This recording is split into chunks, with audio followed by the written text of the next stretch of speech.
Hello, we're back again. And today we're going to be making a New Mexican red chili sauce. Let's go.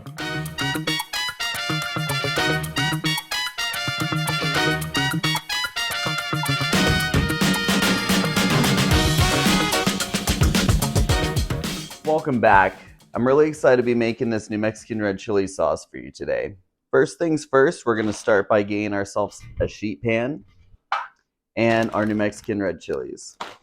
We're going to get about 20-ish to 25, depending on the size. Now we're going to throw these in the oven at 350 degrees, roughly 3 to 5 minutes. They're going to go really quick, so keep your eye on them.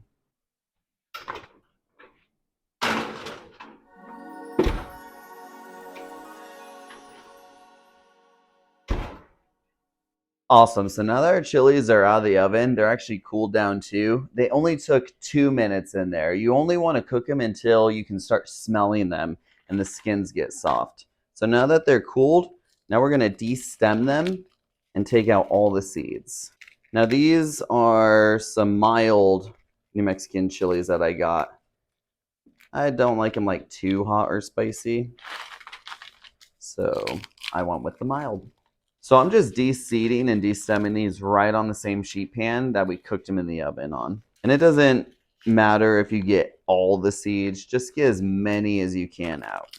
We're going to run this through a little fine mesh strainer after we cook it anyways, so it's okay if there's a little residual seeds. Now, everyone in New Mexico has their own version of a New Mexican red chili sauce with different chilies sometimes, different spices. This one today, it's kind of like my own little version of it too.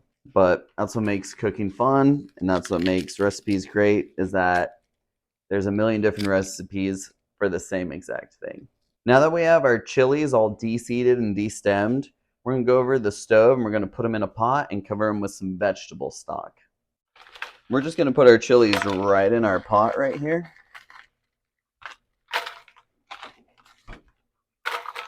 And to that, we're going to add 4 cups of vegetable stock.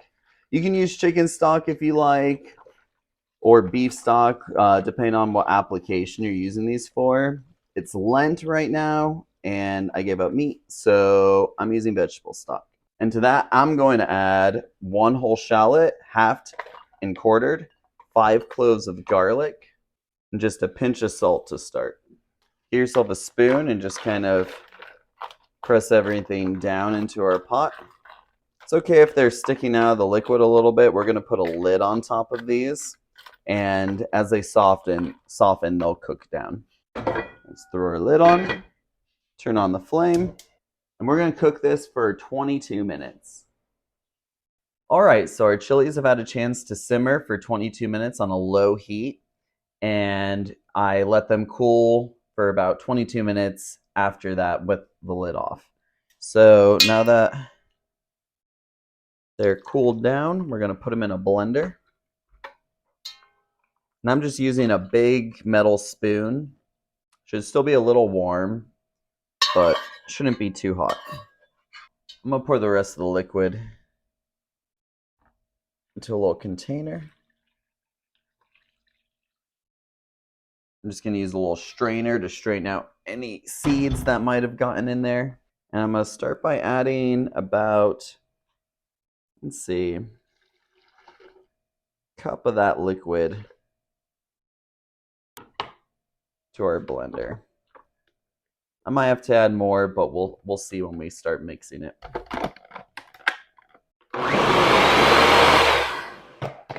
It's a little thick, so I'm just going to add a little bit more, maybe like a quarter of a cup. And at this point, I'm going to add a teaspoon of cumin, ground cumin. And let's see, I'm going to do a tablespoon of Mexican oregano. And I'm just going to crush that in my hands and put that in the blender. And what that's going to do, the oils from my hands are going to help release the oils and aromatics from the Mexican oregano. To that, we're going to add about a half teaspoon of salt. It's a little bit messy, but that's okay. It's worth it.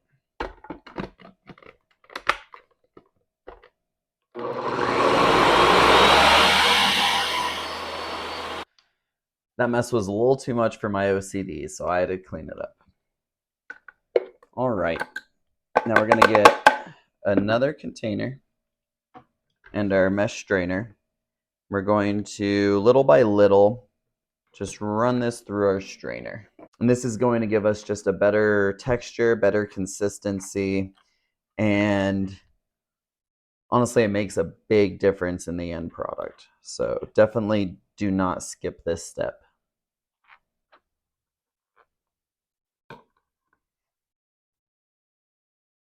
All right, so that did take a little bit of time, but that's all right. Like I said, it's worth it in the end to run it through a fine mesh strainer. It's better texture. Now, my mom, who's also a New Mexican native, says to cook it after on the stove. So we're going to listen to Mom, and we're going to cook this for about 11 more minutes on a low simmer. All right, so we're going to turn our flame on at first to a medium heat to get started. And we're just going to pour all of our red chili sauce into the pan. Give yourself either a spoon or a spatula in this case. Get all of that, or as much as you can, out of the container and into our pan. And once it comes up to heat, we're going to reduce it to a low simmer. All right, now that our sauce is up to a temp, we're going to reduce it to a low flame. And we're just going to gently cook this, like I said, for 11 minutes. Every now and then, give it just a nice little stir, especially around the edges of the pan. Now I gave this a quick little taste and it just needs a little more salt. So I'm going to add 2 3-finger pinches of salt.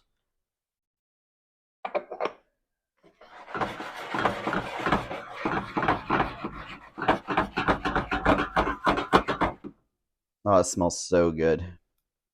Now that our red chili sauce has been simmering on a low heat for about 11 minutes, now we're just going to spoon this right into a bowl.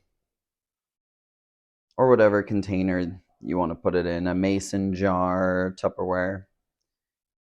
I'm going to put it in a bowl. It's still really hot.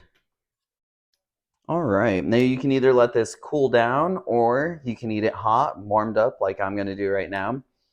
And a little thing to note, the spiciness of your sauce is definitely going to depend on the season. Every batch is going to be different. So even if you get mild ones at the store, it might be a little spicy. Let's give this a little taste.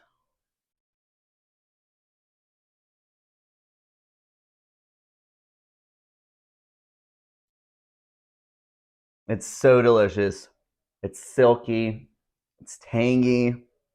It's a little bit spicy. I'm glad I got the mild ones. Now, this goes great on, gosh, a plethora of things, from pinto beans. By the way, I have a YouTube short on how to make basic pinto beans. This sauce would go delicious in those beans with some Fritos on top and some cheddar cheese. It goes great on shrimp. It goes great on eggs, enchiladas, anything. Now, I'm Catholic and I gave up meat for Lent, so I'm going to have it on some smoked salmon right here. Let me grab a new spoon real quick.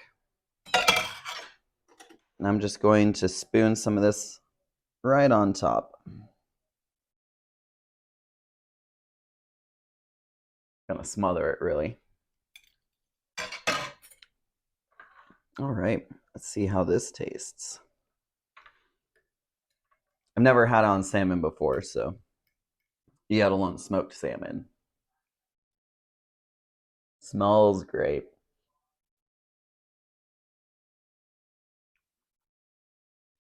Mmm. That is delicious. Mmm. So good. So like I said, you can put this on pretty much just about anything. Just don't put it on your ice cream. Or maybe you do. Leave a message in the comment section down below. Let me know what you put your red chili sauce on. I'll see you next time. Let's go.